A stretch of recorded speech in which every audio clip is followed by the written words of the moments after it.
ಎಲ್ಲ ವಿದ್ಯಾರ್ಥಿಗಳಿಗೆ ನಮಸ್ಕಾರಗಳು. ಈಗಾಗಲೇ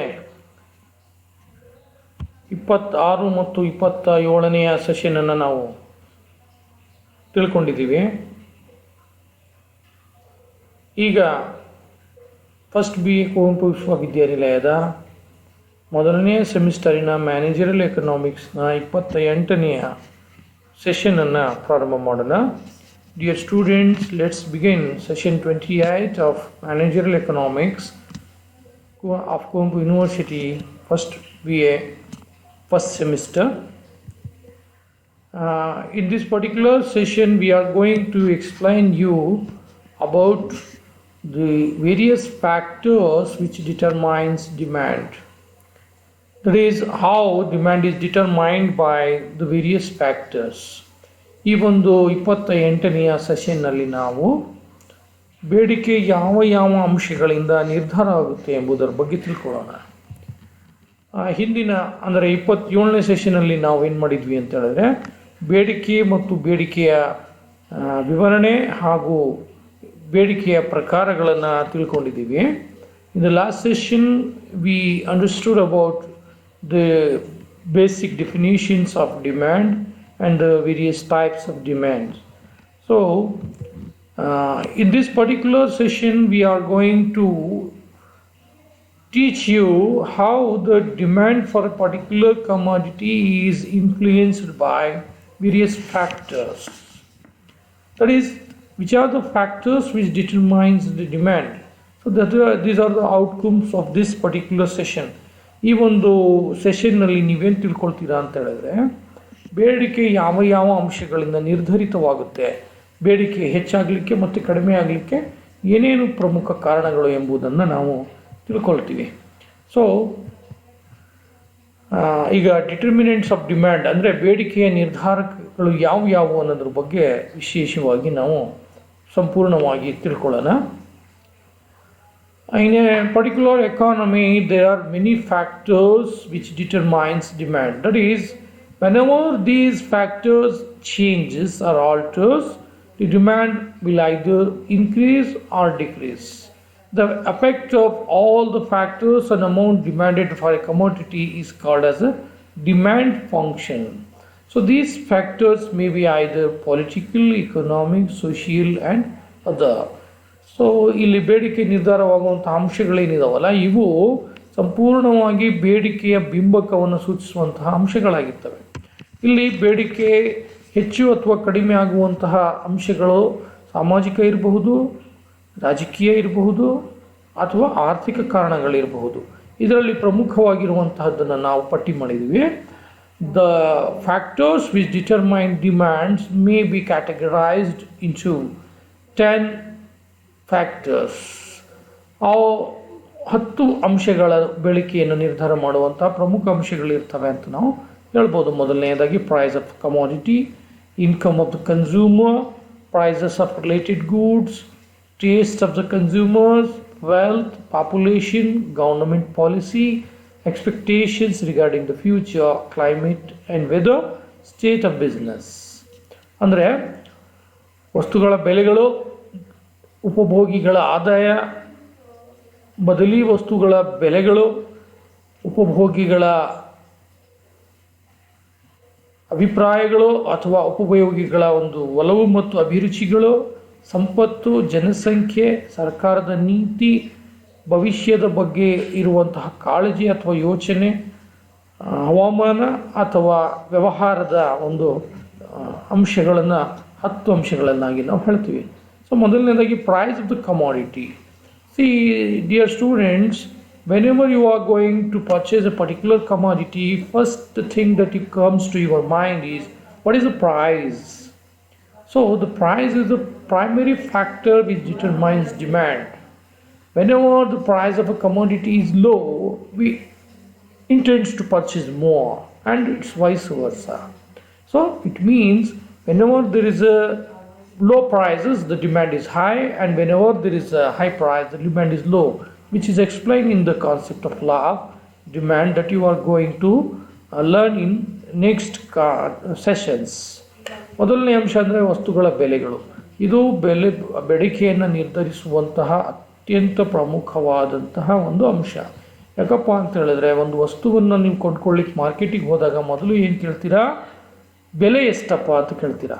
ಸೊ ಬೆಲೆ ಎಷ್ಟು ಅನ್ನೋದನ್ನು ತಿಳ್ಕೊಳ್ಳುವಂತಹ ಕಾತುರ ಇರುವಂಥದ್ದು ಬೇಡಿಕೆಗೆ ಸಂಬಂಧಪಟ್ಟಂತೆ. ಬೆಲೆ ಕಡಿಮೆ ಇದ್ದರೆ ನಿಮ್ಮ ಮನಸ್ಸಲ್ಲಿ ಜಾಸ್ತಿ ತೊಗೋಬೇಕು ಅನಿಸುತ್ತೆ, ಬೆಲೆ ಜಾಸ್ತಿ ಆದರೆ ನೀವು ಕಡಿಮೆ ತೊಗೋಬೇಕು ಅಂತ ಮನಸ್ಸಲ್ಲಿ ಅನಿಸುತ್ತೆ. ಇದನ್ನು ಬೇಡಿಕೆಯ ನಿಯಮ ಅನ್ನೋದನ್ನು ನಾವು ಹೇಳ್ತೀವಿ. ಇದನ್ನು ನೀವು ಮುಂದಿನ ಒಂದು ಸೆಷನ್ಗಳಲ್ಲಿ ಡಿಟೈಲ್ ಆಗಿ ಇದ್ರ ಬಗ್ಗೆ ನಾವು ಎಕ್ಸ್ಪ್ಲೈನ್ ಮಾಡ್ತೀವಿ. ಎರಡನೇ ಕಾನ್ಸೆಪ್ಟ್ ಅಂತ ಹೇಳಿದ್ರೆ income of the consumer. That is it is the most important and the second most important factor which determines demand. There is a relationship between income and the demand at different levels of income, price and other things remaining the same. The demand for a normal commodity goes up when income rises and falls down when income falls. This is a case in which a consumer's income increases naturally. He intends to buy more of goods and services that he needed. ಸಹಜವಾಗಿ ನಾವು ಹೇಳಬೇಕು ಅಂದರೆ, ಜನರ ಆದಾಯ ಹೆಚ್ಚಾದಾಗ ಅವರ ಬಯಕೆಗಳು, ಆಸೆಗಳು, ಆಕಾಂಕ್ಷೆಗಳು ಸಹ ಹೆಚ್ಚಾಗ್ತಾ ಹೋಗ್ತವೆ. ಆವಾಗ ಇವರು ಹೆಚ್ಚಾಗಿ ಕೊಂಡ್ಕೋಬೇಕು ಅನ್ನುವಂತಹ ಮನಸ್ಸು ಬರುತ್ತೆ. ಸೊ ಇತರೆ ಅಂಶಗಳು ಸ್ಥಿರವಿದ್ದಾಗ ಆದಾಯ ಜಾಸ್ತಿ ಆದರೆ ಬೇಡಿಕೆ ಜಾಸ್ತಿ ಆಗ್ತದೆ, ಆದಾಯ ಕಡಿಮೆ ಆದರೆ ಬೇಡಿಕೆ ಕಡಿಮೆ ಆಗ್ತದೆ. ಆದರೆ ಇದು ಗಿಫಿನ್ಸ್ ಪರಿಣಾಮದಲ್ಲಿ ಉಲ್ಟಾ ಆಗ್ತದೆ. ಇದನ್ನು ನಾವು ಮುಂದೆ ಎಕ್ಸ್ಪ್ಲೈನ್ ಮಾಡ್ತೀವಿ. Third is prices of the related goods. ಅಂದರೆ ಇತರೆ ವಸ್ತುಗಳ ಬೆಲೆಗಳು ಹೆಚ್ಚು ಅಥವಾ ಕಡಿಮೆ ಆದಾಗ ಬೇಡಿಕೆ ಯಾವ ರೀತಿಯಲ್ಲಿ ಹೆಚ್ಚು ಅಥವಾ ಕಡಿಮೆ ಆಗಬಹುದು. In the case of substitute, suppose when the price of a substitute goods increases, the demand for that original good decrease. That is, the change in price of a substitute has effect on commodities demand in the same direction in which the price changes. So ಬದಲಿ ವಸ್ತುಗಳ ಬೆಲೆಗಳಲ್ಲಿ ಏನಾದರೂ ಪರಿಣಾಮ ಉಂಟಾದರೆ ಬೇಡಿಕೆ ಮೇಲೂ ಸಹಜವಾಗಿ ಅದರ ಪರಿಣಾಮ ಉಂಟಾಗ್ತದೆ ಅಂತ ನಾವು ಹೇಳಬಹುದು. Then comes the tastes of the consumers. ಅಂದರೆ ಅನುಭೋಗಿಗಳ ಒಲವು ಮತ್ತು ಅಭಿರುಚಿಗಳು. ಜನರ ಒಲವು, ಅಭಿರುಚಿ, ಫ್ಯಾಷನ್ ಇತ್ಯಾದಿಗಳು ಒಂದೇ ಥರ ಇದ್ದರೆ ಅದರ ಬೇಡಿಕೆ ಏನಾಗ್ತದೆ? ಸಹಜವಾಗಿ ಹೆಚ್ಚಾಗ್ತದೆ. ಜನರ ಒಲವು ಅಭಿರುಚಿಗಳು ಕಡಿಮೆ ಆದರೆ ಅದರ ಬೇಡಿಕೆ ಸಹ ಕಡಿಮೆ ಆಗ್ತದೆ. ಸೊ ವೆಲ್ತ್, ಐದನೇ ಕಾನ್ಸೆಪ್ಟ್ ಏನು ಅಂತ ಹೇಳಿದ್ರೆ ವೆಲ್ತ್ ಅಂದರೆ ಸಂಪತ್ತು. The amount demanded of A commodity is also either increase R decrease by the wealth which the consumers possess. ನಮ್ಮಲ್ಲಿ ಎಷ್ಟು ಸಂಪತ್ತನ್ನು ನಾವು ಇಟ್ಕೊಂಡಿದ್ದೀವಿ, ಎಷ್ಟು ಸಂಪತ್ತಿದೆ ಅನ್ನೋದ್ರ ಮೇಲೇನೂ ಸಹ ಬೇಡಿಕೆ ನಿರ್ಧಾರ ಆಗುತ್ತೆ. ಜನಸಂಖ್ಯೆ ಇದು ಬಹಳ ಮುಖ್ಯವಾದಂಥ ಅಂಶ. ಯಾಕೆಂದರೆ ಜನಸಂಖ್ಯೆ ಇಲ್ಲದಿದ್ದ ಕಡೆ ಬೇಡಿಕೆ ಅನ್ನೋದು ಇರೋದೇ ಇಲ್ಲ. Think about opening an meat shop or mutton shop in the areas of people who are purely vegetarian. There is no demand at all. Suppose the people who eat more non-veg food, you can open a mutton store. So population is a factor which increases or decreases the demand. With the increase in population, demand also increase and vice versa. ಜನಸಂಖ್ಯೆ ಹೆಚ್ಚು ಆದಂತೆ ಬೇಡಿಕೆನೂ ಹೆಚ್ಚಾಗ್ತದೆ. ಯಾಕಂದರೆ ಜನ ಜಾಸ್ತಿ ಆದರೆ ಬಯಕೆಗಳು ಹೆಚ್ಚಾಗ್ತವೆ, ಅಲ್ಲಿ ಸಹಜವಾಗಿ ಬೇಡಿಕೆನೂ ಸಹ ನಾವು ಜಾಸ್ತಿ ಮಾಡ್ತೀವಿ. ಸೊ ಸರ್ಕಾರದ ನೀತಿಗಳು, ಏಳನೇದು, ಸರ್ಕಾರದ ನೀತಿಗಳು ಸಹ ಬೇಡಿಕೆಯ ಮೇಲೆ ಬಹಳ ಪ್ರಮುಖವಾದಂಥ ಒಂದು ಪರಿಣಾಮವನ್ನು ಬೀರುತ್ತೆ ಅನ್ನೋದನ್ನು ನಾವು ಹೇಳಬಹುದು.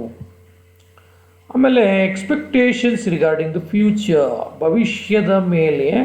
ಅಂದರೆ ನಾವು ಇಟ್ಟಿರುವಂತಹ ಒಂದು ಕಾತುರ ಅಥವಾ ಭವಿಷ್ಯದಲ್ಲಿ ಸರಕು ಮತ್ತು ಸೇವೆಗಳ ಬೇಡಿಕೆ ಹೇಗಾಗ್ಬೋದು, ಹೆಚ್ಚಾಗ್ಬೋದು, ಕಡಿಮೆ ಆಗಬಹುದು ಅನ್ನುವಂಥ ಊಹೆ, ಕಲ್ಪನೆಯೂ ಸಹ ಬೇಡಿಕೆಯನ್ನು ಹೆಚ್ಚು ಅಥವಾ ಕಡಿಮೆ ಮಾಡ್ಬೋದು. If the expectations of the future are high for the consumers, they intend to buy more so that they can hoard it. ಅದನ್ನು ಹೆಚ್ಚೆಚ್ಚು ಜೋಡಿಸ್ಕೊಂಡು ಇಟ್ಕೋಬೇಕು ಅನ್ನುವಂಥ ಒಂದು ಆಸೆಯಾಗಿ ಬೇಡಿಕೆಯನ್ನು ಹೆಚ್ಚಿಸ್ತೀವಿ. ಆಮೇಲೆ climate and weathers. Climate in the area also influences demand. ಹವಾಮಾನದಲ್ಲಿ ಆಗೋ ಬದಲಾವಣೆಗಳು ಸಹ ಬೇಡಿಕೆಯನ್ನು ಹೆಚ್ಚಿಸ್ಬೋದು ಅಥವಾ ಕುಗ್ಗಿಸ್ಬೋದು. ಉದಾಹರಣೆಗೆ ಛತ್ರಿಗಳಿಗೆ ಮಳೆಗಾಲದಲ್ಲಿ ಬೇಡಿಕೆ ಹೆಚ್ಚಾಗ್ತದೆ, ಐಸ್ ಕ್ರೀಮ್ ಇತ್ಯಾದಿಗಳಿಗೆ ಬೇಸಿಗೆಯಲ್ಲಿ ಹೆಚ್ಚಾಗ್ತದೆ. ಅದೇ ವೈಸ್ ವರ್ಸ, ಅಂದರೆ ಇದಕ್ಕೆ ವಿರುದ್ಧವೂ ಸಹ ಆಗಿರ್ತದೆ. Last and 10th factor which determines demand is state of business. The level of demand for different commodities also depends on the business conditions prevailing in the country. If the country is going through the boom, there will be increase in demand. On the other hand, if there is a depression, there will be low demand. ಅರ್ಥವ್ಯವಸ್ಥೆ ತುಂಬ ಚೆನ್ನಾಗಿದ್ದರೆ, ಆರ್ಥಿಕ ವ್ಯವಸ್ಥೆಯಲ್ಲಿ ಚೇತರಿಕೆಯಿಂದ ನಂತರ ಹೋಗಿ ತುಂಬ ಒಂದು ಅರ್ಥವ್ಯವಸ್ಥೆ ಬೂಮ್ ಪೀರಿಯಡಲ್ಲಿ ಇದ್ದಂಥ ಸಂದರ್ಭದಲ್ಲಿ ಏನಾಗ್ತದೆ, ಬೇಡಿಕೆ ಹೆಚ್ಚಿರುತ್ತೆ. ಅದೇ ಅರ್ಥವ್ಯವಸ್ಥೆ ಮುಗ್ಗಟ್ಟಿನಲ್ಲಿದ್ದಂತಹ ಸಂದರ್ಭದಲ್ಲಿ ತುಂಬ ಬೇಡಿಕೆ ಕಡಿಮೆ ಇರ್ತದೆ. ಸೊ ಈ 10 ಅಂಶಗಳು ಬೇಡಿಕೆಯ ಮೇಲೆ ಸಾಕಷ್ಟು ಪರಿಣಾಮವನ್ನು ಬೀರುತ್ತೆ ಅಂತ ನಾವು ಹೇಳ್ತೀವಿ. ಈ ಅಂಶಗಳಲ್ಲಿ ಏರಿಳಿತಗಳು ಉಂಟಾದಾಗ ಬೇಡಿಕೆನಲ್ಲೂ ಸಹ ಏರಿಳಿತಗಳು ಉಂಟಾಗ್ತವೆ. ಸೊ ಈ ಒಂದು ಸೆಷನಿಗೆ ಸಂಬಂಧಪಟ್ಟಂಥ ಕ್ವಶನ್ಸ್ಗಳನ್ನು ನಾವು ನಿಮಗೆ MCQನಲ್ಲಿ ಅಪ್ಲೋಡ್ ಮಾಡ್ತೀವಿ, ಅಲ್ಲಿ ಅದನ್ನು ನೀವು ಸಂಪೂರ್ಣವಾಗಿ ನೋಡಬಹುದು. ಸೊ 28ನೇ ಸೆಷನ್ನಲ್ಲಿ ನೀವು ಯಾವ ಕಾರಣಗಳಿಂದ ಬೇಡಿಕೆ ಹೆಚ್ಚು ಅಥವಾ ಕಡಿಮೆ ಆಗ್ತದೆ ಎಂಬುದರ ಬಗ್ಗೆ ಸಂಪೂರ್ಣವಾಗಿ ಮಾಹಿತಿಯನ್ನು ಪಡ್ಕೊಂಡಿದ್ದೀರಾ. So thank you for your patient listening.